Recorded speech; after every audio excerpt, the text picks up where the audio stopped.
Hey everyone, welcome to another uh, video of these WWE talks that I'm doing. I don't know how long I'll be doing these, how many parts of the I will do, whether I'll continue or not. I don't know. Um, I liked how many views I got the first time around, or that okay amount of views that I got the first time around. So I was like, you know what? I'm gonna give it a shot and do another one, and maybe if this does well and it continues to do well, then this will become a series that I do every so often, or a video every so often. So, anyways, so first things first. Hey everyone, uh, welcome to my video. Don't forget to subscribe and my username from Instagram is in the description down below. If you want to get a hat like this, go to wrestlingwithbarber.com. Website link is in the description below. So there you go. Now I got that out of the way. Um, I think uh, part of the reason I think why WWE has decided to make Randy Orton heel, I have a few thoughts on that. One, I think they had to uh, change directions after I think a lot of people got upset that Drew McIntyre lost the title. I think that's a big part of it. And so they felt, oh, we need to have a strong heel. We can make a strong heel? Randy Orton. Boom. There you go. And also the fact that Randy Orton and Cody Rhodes have uh a past since Cody Rhodes' first match ever was against Randy Orton. So kind of makes sense for that together. Now, do I still think it should have been Drew McIntyre versus Randy Orton at WrestleMania? Hell yeah. I think that would have been a better match, in my opinion. And not to say that Cody Rhodes versus Randy Orton won't be a good match. I just think uh, as a whole, it could have been better. And to be fair, they could have even done a triple threat match uh, for the title, where Drew ends up losing the title to Randy Orton. I think that would have been the better idea if they were going to do that than what they're doing right now with Randy Orton versus Cody Rhodes. Um, I who I think is going to win between Cody Rhodes and Randy Orton. I am hoping Randy Orton because I feel like he is slowly on his way out. I think. I mean, I don't know. I have this weird feeling that he will eventually retire soon, and I do think he deserves at least one more title run, and I mean an actual title run. I don't mean like, "Hey, I have the title for 2 or 3 months, and then I get beaten by Gunther," for example, and that's how he ends his career. Um, but I do think that if anyone beats Randy Orton, it will be Gunther, and it's partially because the fact that Randy Orton had the moniker the Legend Killer, and now Gunther is kind of the new Legend Killer because he's retired at least three legends, depending on how you look at it. Because a lot of people won't really agree that Goldberg is considered a legend. I mean, he or not great to begin with. I mean, John Cena, yeah. AJ Styles, yeah. But Goldberg, eh. So, anyways, um, so yeah, I do. Don't get me wrong. Do I think that the Cody Rhodes Randy Orton has picked up a little bit more steam than the Roman Reigns and CM Punk match? Yes. And I think a key factor in that is the fact that Cody Rhodes and Randy Orton show up every week, whereas Roman Reigns is a part-time wrestler. No offense. So I I feel like CM Punk is pulling most of the weight, which is not a good thing. And the fact that people are talking about maybe possibly bringing back the bloodline, which I don't think they really need to do. I think that the whole Usos and CM Punk thing and the whole CM Punk not really apologizing and giving a half-ass apology that pissed off the Usos and CM Punk just making it seem like uh, Roman was the ones that sent the Usos out, even though it wasn't.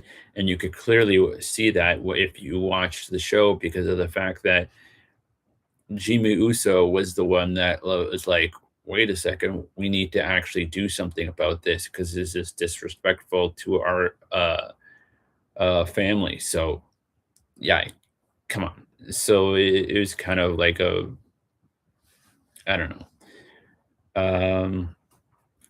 So the matches that I know of right now for WrestleMania, I'm gonna go through them, and as far as I know, they're all for titles, to men, to women.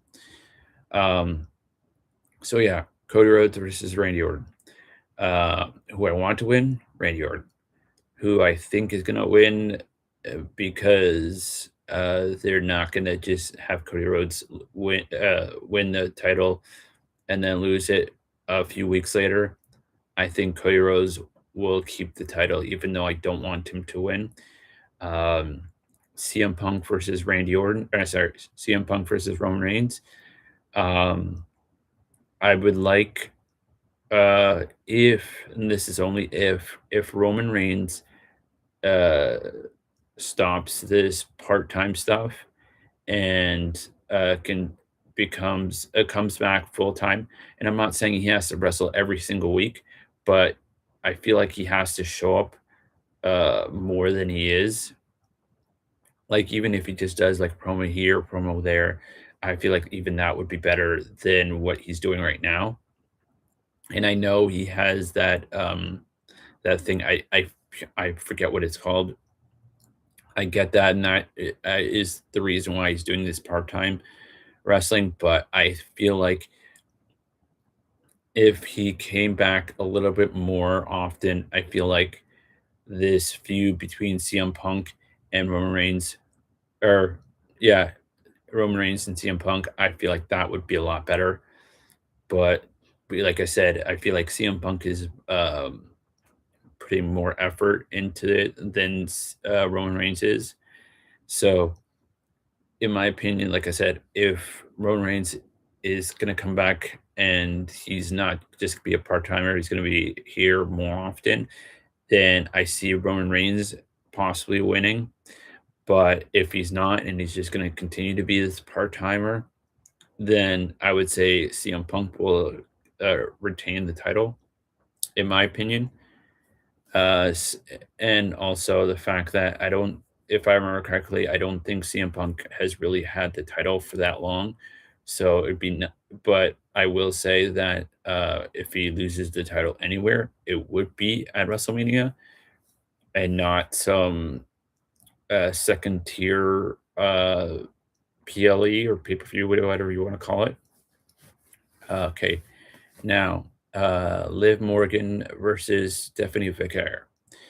Uh, I think that Stephanie Vicaire, hopefully I'm pronouncing her name right, will lose the title at WrestleMania.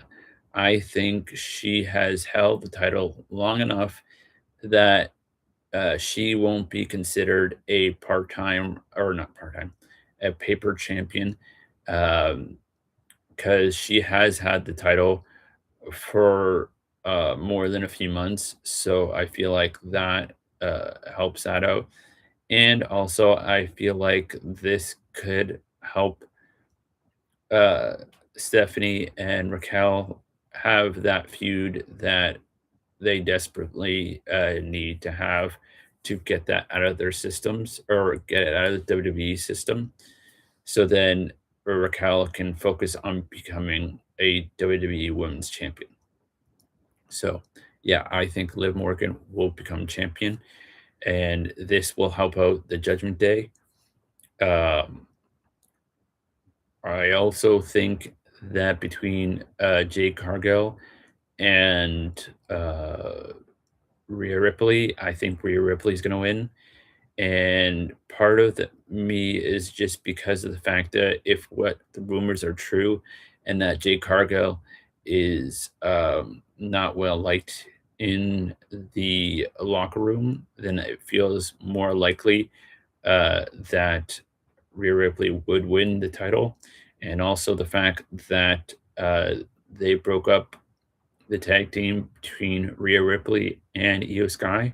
So it would make more sense, or that would be even more of a hint that Rhea Ripley will win. Um, Now, would I be upset if Jade Cargill keeps the title? No, but do I think she's gonna keep the title at WrestleMania? No. Um, Nothing against her. Like, she's a great wrestler and all, and she's improved a lot from her AEW times, but do I think she's gonna win at WrestleMania? No. And um, was this her first? I don't remember whether this is her first WrestleMania or second WrestleMania, because I think she was in last year's WrestleMania, but I'm not 100% sure. I can't remember. But anyways, so yeah, those are the people that I think should, or at least I think should win at WrestleMania. Now, whether that actually happens, I don't know. I do think that they are setting up a feud between Dominic Mysterio and Finn Balor since what happened on SmackDown. So, and it's a thing that they could do. And now, will uh, Finn Balor bring back the demon, and which meaning the face mask, paint, and all that stuff? I don't know. They've been kind of hinting at it for a while now, since ever since last year, and with the there was like a briefcase that had like the demon face mask thing on it, or face paint thing on it. So that kind of made me think that they're hinting at it, and they've had that plushie thing of Finn Balor as the demon. So that has also been hinted at. Um, but I think with Finn Balor in particular, I think he said in an interview, or maybe a couple interviews, that he would only bring it back for like special occasions, not for like the regular match, if I remember correctly. So I feel like this would be perfect. Um, I do wonder how that match will go, and will it be for the AAA title that Dominic Mysterio, as far as I know at this point, still has? So that could be interesting. And yeah, I will say that will be my little spiel for this video. Um, Hopefully you enjoyed it. Uh, like I said, don't forget to subscribe. Um, also, don't forget to go to wrestlingisforever.com. Website link is in the description down below. Don't forget to follow me on Instagram, because sometimes out of nowhere I do digital copy giveaways. So depending on where you live, it might work for you. So, um, what else? I think I said this in the last wrestling video that I made, but I'll say this quickly before I end this. Um, I believe March is the this month is the first time in I don't know how long that they didn't have a pay-per-view in in a month. Now, I I'm not counting uh NXT. I'm talking about main roster pay-per-views or PLEs, whatever you want to call them. Uh, so, anyways, whenever you watch this, good morning, good afternoon, good evening, good night, and see you all next time, whenever that is. Bye.